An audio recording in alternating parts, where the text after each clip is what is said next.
Welcome into HQ Spotlight on CBS Sports Network. I'm Jacqueline D'Agostino, Haley Sutton, Danny Kanell. We got a full crew to start the show because, ladies and gentlemen, we have to talk about those CFP rankings. Of course, I feel like with every ranking, somebody's feelings are going to be hurt. We can't please them all, Danny. That's right. We cannot. I have to, remind myself. Sometimes I've boycotted them. I don't pay attention because I don't want to have my night ruined.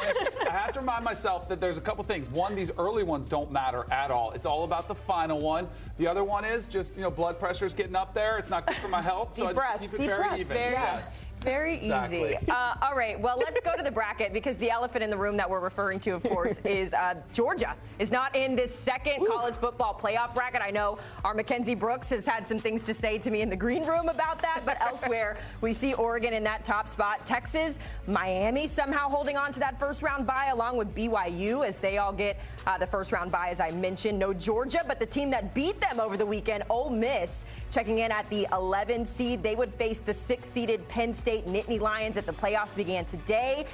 And I know we'll get into this, but I'm very curious to see how our panel feels about undefeated Indiana at number 7. Jeez.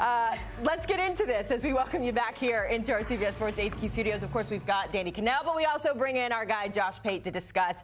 So let's start right there, right? No real surprises that we see the SEC and the Big Ten sort of dominate the latest bracket rankings, but I want to talk about Georgia in that spot. Danny, I'll come to you. Fair or not fair that they're not in this round of the playoff reveal? Fair or not fair, it doesn't matter. I mean, this is about deserving or not deserving. And the bottom line is they've got 2 losses. But the bottom line, even below that, is when have they looked like a playoff team? In years past, we've always used the eye test to describe teams that should be in the playoff hunt.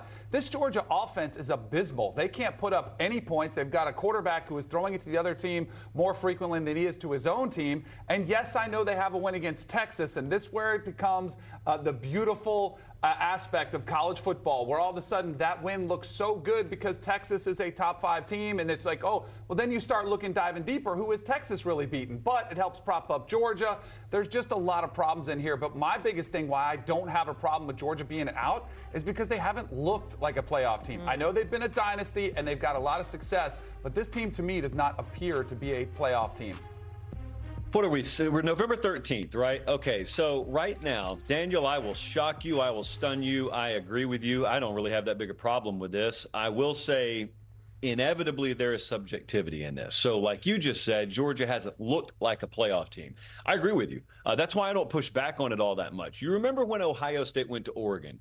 Ohio State lost that game. Ohio State played like a playoff team. Like that is exactly what a playoff team would do in a really hostile environment against theoretically one of, if not the best teams in the country. Georgia did not do that. Georgia put a grand total of 0 offensive touchdowns on the board against Ole Miss. I'm not going to nitpick the Texas game. Like the Texas game is what it is. I've got credit for them there. I've got credit for them not just beating but dominating Clemson.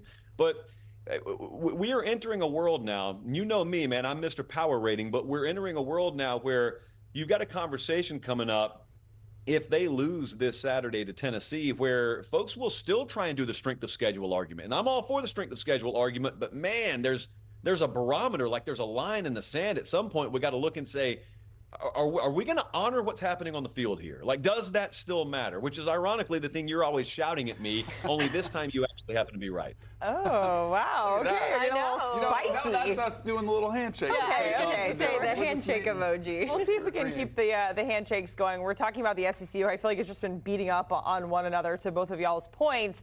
We're going to talk about Texas. Why are they the only one that beats up on each other? The Big 12 beats up on each other. The ACC beats on each other.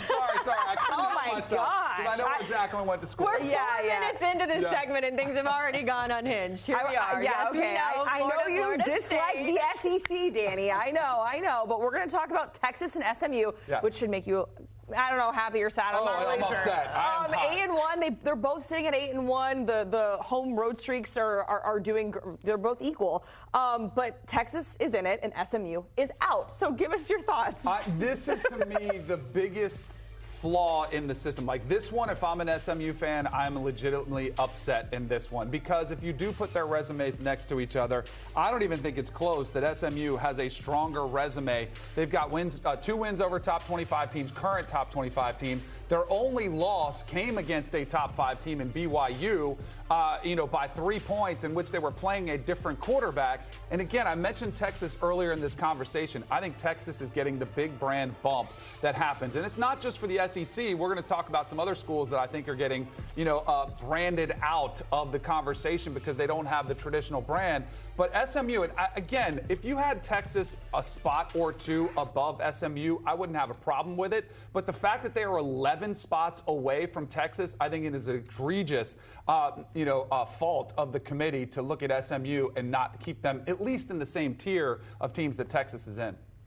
So the brand bump is one thing. Danny, I think there's also, in and of the brand, I think there's a talent profile bump maybe, because everyone who follows recruiting just knows, wow, Texas has got a lot of former 4 and 5 stars. That's all baked into our subconscious when we talk about these teams. So like if you and I were talking about Texas SMU and we were removing the playoff conversation entirely, and we were just talking about if they played Saturday in a parking lot, who would we pick?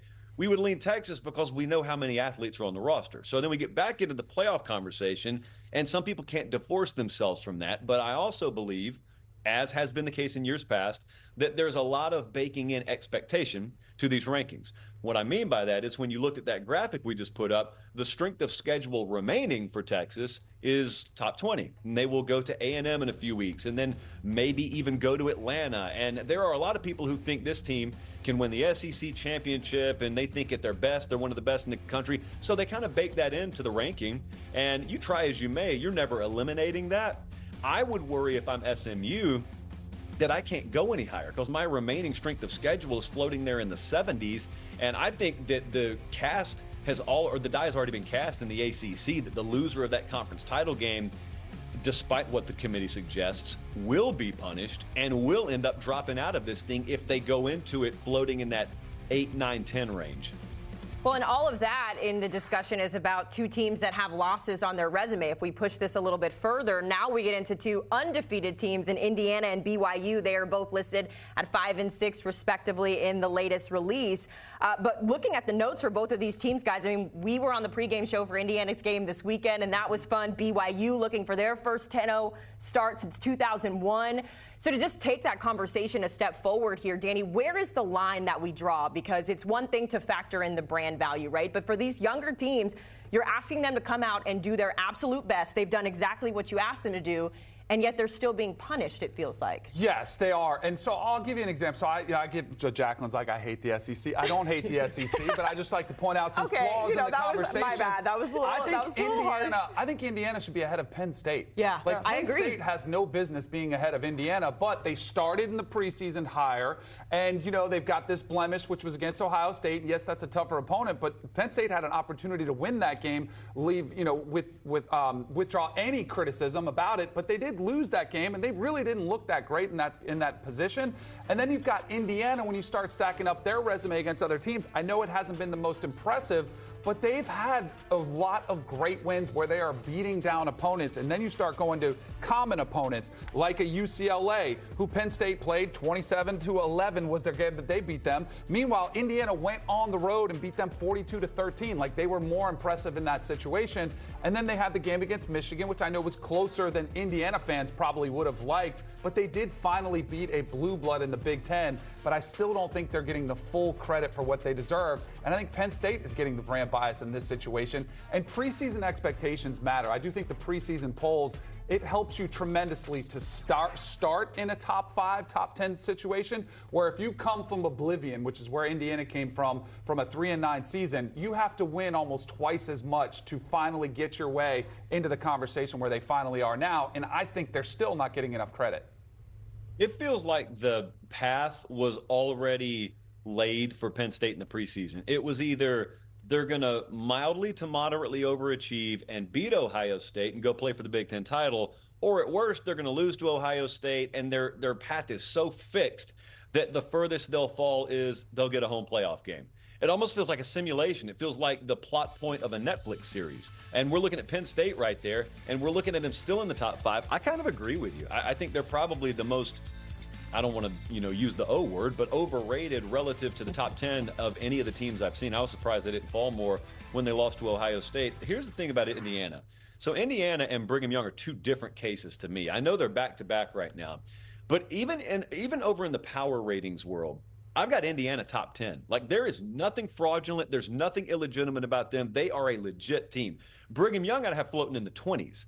Now, that doesn't matter, again, when we get over into the playoff rankings process. But the only reason I say that is when someone comes at Indiana and they say they haven't played anyone, Danny, it kind of feels like those Boise conversations back in the day of they haven't played an SEC schedule. They haven't played this and that, but they've smoked everyone they have played. It's just so wild that the incongruency in the schedule fell that we could be saying that about a Big Ten team. Indiana's playing in the middle of the Big Ten, and it comes down to one game. I'm telling you, if this committee dropped Georgia as far as they did off of one loss against Ole Miss, they will plummet Indiana if they lose that Ohio State game. They will be out of this thing if they lose that Ohio State game. Josh, Danny, all the handshake emojis. We certainly appreciate it. I feel like we had good closure here, too. I don't know. Jacqueline's still on thin ice. No. Oh, man, I'm going to have to, figure something out with Danny. It's just what happens when you go to Florida and someone else goes to Florida State. It's just, it's natural, Josh. We appreciate it, Josh. Appreciate it, Danny. Josh is actually going to stick around. More to talk about here, but, of course, talking about the reaction to the latest CFP rankings, getting a look at some notable games for Week 12 in college football. We have #1 Oregon, double-digit favorites against Wisconsin, Penn State in action, Texas as well against Arkansas, Mizzou, and South Carolina, and then, of course, a top 15 matchup ranked in the SEC with Tennessee and Georgia at 7:30 Eastern.